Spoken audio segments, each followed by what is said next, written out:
Report అనేది ఒకటి ఏదో చేసుకుంటుంటారు, ప్రతిరోజు కూడా వాళ్ళతో మాట్లాడుతుంటారు. మరి అలాంటి సందర్భంలో కూడా చెప్పలేదా, దాచిపెట్టారా?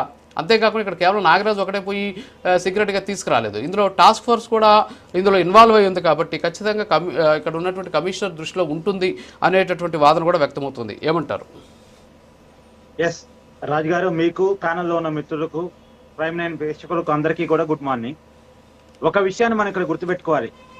నాగరాజు మాత్రమే లేడు, నాగరాజు పైన ఉన్న అధికారులు ఎవరో ఉన్నారు, లేదు నాగరాజు కింద ఉన్నటువంటి అధికారులు ఎవరో ఉన్నారు అనేటువంటి అనుమానాలు వచ్చినప్పుడు అనుమానాలు ఎవరు చెప్పాలి?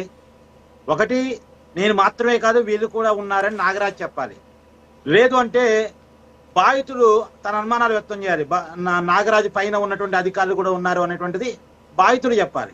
ఇక్కడ బాధితులు వాళ్ళు నాగరాజును మాత్రమే పాయింట్అవుట్ చేస్తున్నారు, నాగరాజుతో పాటు కొంతమంది కానిస్టేబుల్ని పాయింట్అవుట్ చేస్తున్నారు. వాళ్ళకి తప్ప ఈ వ్యవహారంతో ఇంకెవరికి సంబంధం లేదనేది బాధితులు చెప్తున్న వర్షన్.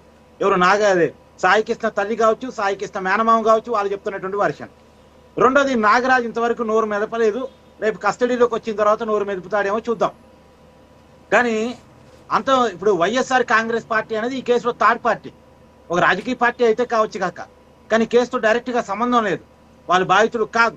కాకపోతే ఒక రాజకీయ పార్టీగా వాళ్ళకి స్పందించే హక్కు ఉంటుంది, ఒక రాజకీయ పార్టీకి ఒక ఇష్యూ మీద మాట్లాడే హక్కు వాళ్ళకు ఉంటుంది. కానీ ఈ క్రమంలో రాజకీయాల కోసం లేనిపోని అనుమానాలు లేవనెత్తి కులాల మధ్య గొడవ తీసుకురావాలనో, సమాజంలో గొడవలు తీసుకురావాలనో, ప్రభుత్వాన్ని బదనాం చేయాలనో, లేదు వాళ్ళకి రాజశేఖర్ బాబు అంటే నచ్చదు కాబట్టి, ఆంధ్రప్రదేశ్ మద్యం స్కామ్ను విచారిస్తున్నాడు కాబట్టి, జగన్మోహన్ రెడ్డి గారి ఇంటి మనుషుల్ని తీసపోయి జైల్లో పడేశాడు కాబట్టి, ధనుంజయ రెడ్డిని, కృష్ణమోహన్ రెడ్డిని, బాలాజీ గోవిందప్పని, అలాగే వైఎస్ఆర్సీపీ నాయకులు మిథున్ రెడ్డిని, చెవిరెడ్డి భాస్కర్ రెడ్డిని అరెస్ట్ చేసి లోపలేశాడు కాబట్టి, వాళ్ళకి నచ్చదు కాబట్టి వాళ్ళ మీద ఆరోపణ చేయడం అనేటువంటిది కరెక్ట్ కాదు. ఒకవేళ బాధితులు సహజంగా మనం ఎప్పుడైనా చూస్తూ ఉంటే, ఏ కేసు అయినా బాధితులు మాట్లాడుతూ ఉంటే బాధితుల తరపున ప్రభుత్వం వినిపించుకోకపోతే బాధితుల తరపున విపక్షం ఉంటుంది. కానీ ఇక్కడ బాధితులు ప్రభుత్వం కలిసే ఉన్నారు, బాధితులు మాకు న్యాయం జరుగుతుందన్న నమ్మకంతోనే ఉన్నారు, వాళ్ళు జరుగుతున్న ఎంక్వైరీ పట్ల సాటిస్ఫాక్షన్ గానే ఉన్నారు. కానీ ఇక్కడ మాత్రం రాజకీయ పార్టీగా వైఎస్ఆర్సీపీ రాజకీయం చేయడానికి ట్రై చేస్తుంది.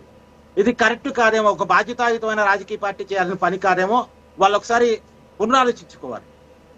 పైగా నేను మళ్ళీ చెప్తున్నాను, ఈ సాయికృష్ణ అనేటువంటి వ్యక్తిని లాకప్ చేయటం అనేటువంటిది దుర్మార్గకరం, ఇది కరెక్ట్ కాదు. అదే క్రమంలో ఇంకొక విషయాన్ని కూడా ఆలోచించుకోవాలి. అంటే ఈ సందర్భం కాబట్టి నేను చెప్తున్నాను, మన వ్యవస్థల్లో ఉన్న లోపాలు ఏంటి?